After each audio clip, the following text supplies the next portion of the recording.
Pag-usapan natin yung peace talk. Yung nire-request ng mga nandiyan dyan sa Kongreso. Nire-request kay President Bongbong Marcos. Alam mo, sa totoo lang, wala naman dapat peace talk. Ang dapat dyan, baba armas. Salong ang armas at surrender na. Dahil wala namang gera. Ba't magpi-peace talk ka? Oh. Bakit ka magtigil putukan? Wala mang gera.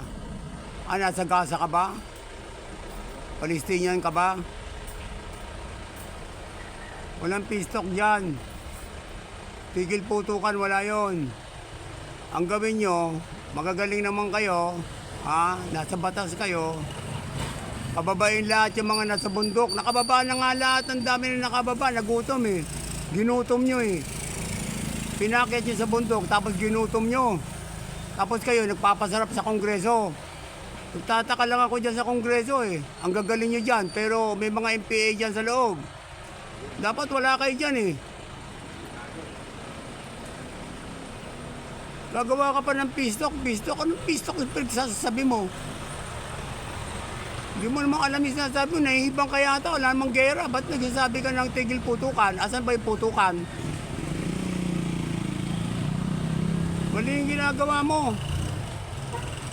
Kayo mga nandiyan dyan, umakit kayo sa bundok. Kung gusto nyo ng gera, akit kayo sa bundok. Huwag yung mga sibilyan ng pinakit dito. Inuuto nyo yung mga estudyante.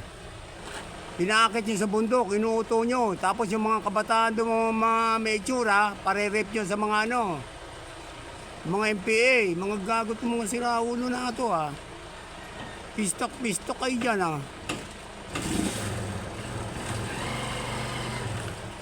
Walang tigil putukan. Pababain lahat yung mga rebelde dyan.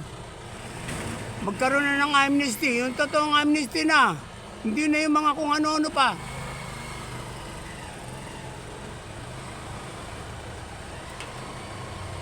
Hindi nyo alam yung mga pinagsasasabi nyo eh.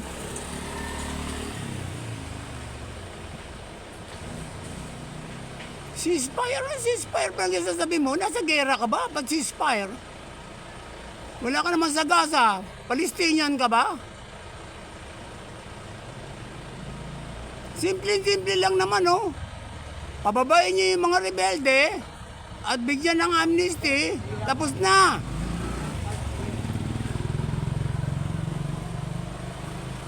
Yun lang.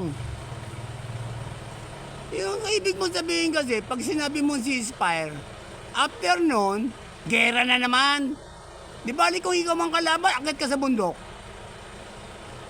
Niloloko niyo yung mga kabataan, mga estudyante, inakit niyo sa bundok eh. Pag inakit niyo, pinapatay, mga kriminal kayo eh.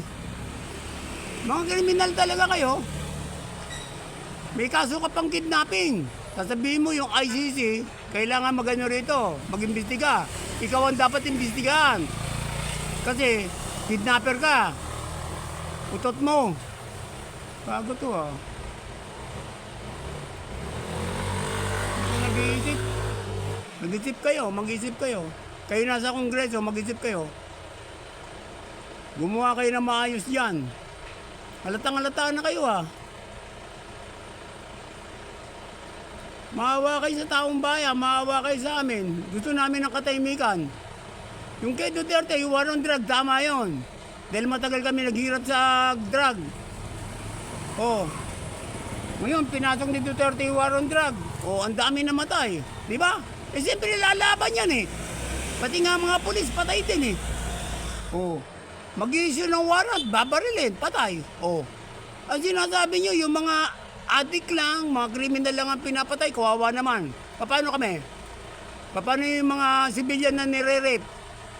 Minamasaker, okay lang? Mga siraulo pala kayo, hindi kayo dapat dyan Sabihin nyo war on drug, hindi mo naintindihan yung sinasabi mo.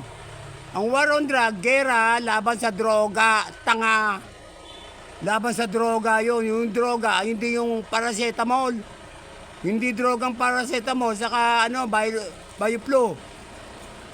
War on drug yan sa mga cocaine. Pero ikaw, pagka kumain ka ng kugay, sinubo sa mukha mo, mahay ka, ha, di ba? Ulul. Nakakasuya na kayo dyan, ha. Ikaw, hindi ka naman binoto ng tao, eh. Appoint ka lang dyan, eh. Dapat tanggalin niyo yung mga putang ng party list na yan, eh.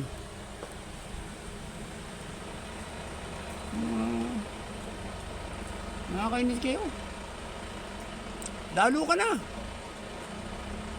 Tikas din ang mukha mo, eh. Mingi ka pa ng ceasefire, bakit? May gera ba? Saan ba yung gera? Nasa kongreso?